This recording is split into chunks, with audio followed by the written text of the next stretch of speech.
My rent's due. You'll cover it, my brother texted. Not a question, never was with him. I stared at the glowing screen, thumb hovering over the keys. Then I sent the simplest reply I'd ever given him. Pay it yourself.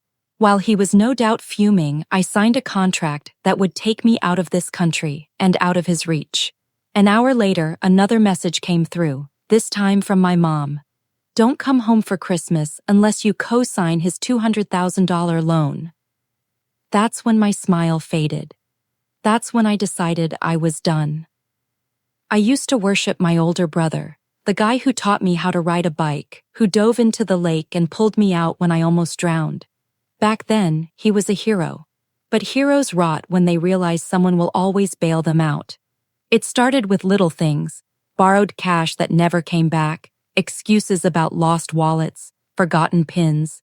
Then it became rent checks, car repairs, bailouts. My parents brushed it all aside. Their golden boy couldn't do wrong. And me? I was the responsible one, the one who fixed things, made calls, and covered the damage. They never saw the smug little smirk he wore when I handed him money, or the entitlement in his voice when he called me responsible, like it was a weakness. But 200 grand? That wasn't a favor, that was a noose. I didn't answer my mom, didn't argue, didn't explain. Instead, I opened my laptop and pulled up every account, every bill, every thread tying me to their mess. The family phone plan? Canceled. The streaming services he used more than me? Gone. The gym membership he begged me to add him to? Cut. The credit card in my name he'd been borrowing? Frozen. By midnight, I had sliced through every cord they'd ever tied around me. My phone buzzed nonstop as I went to bed. By morning, 52 missed calls, my brother, my mom, even my dad, who almost never called anyone. I let it ring. Funny how silk is his son. Ents shakes people more than words ever do. By day 2, the voicemails shifted from fury to desperation. You can't just leave us like this. He has deadlines. Do you want him to go to jail? You're selfish. You've always been selfish. Selfish. That word hit harder than all the rest. After years of bleeding for them, they had the nerve to call me selfish the first time I said no. That's when the calm washed over me.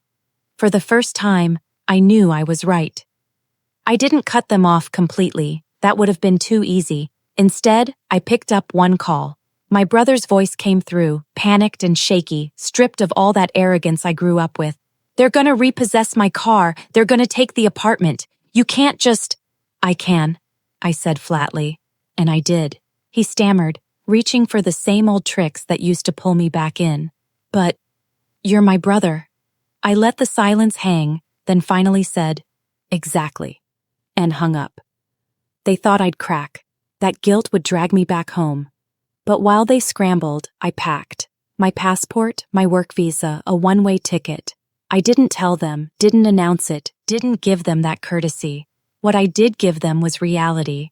By the time their bills came due, they finally learned how much I'd been carrying for them, how much of their comfort had been built on my back. Their texts turned angry, then bitter, then, eventually, quiet.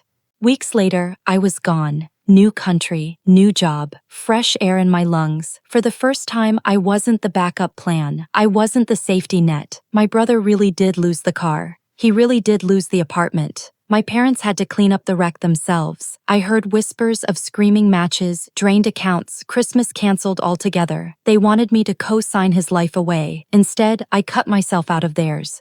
Do I regret it? Not for a second. Because here's the truth. Family doesn't mean chains. Blood doesn't mean servitude. Love doesn't mean debt. The day my brother texted me expecting me to cave again, he didn't realize he was writing his own ending. I used to save him. I used to save all of them. But the night I cut off every bill, every tie, I finally saved someone else, me.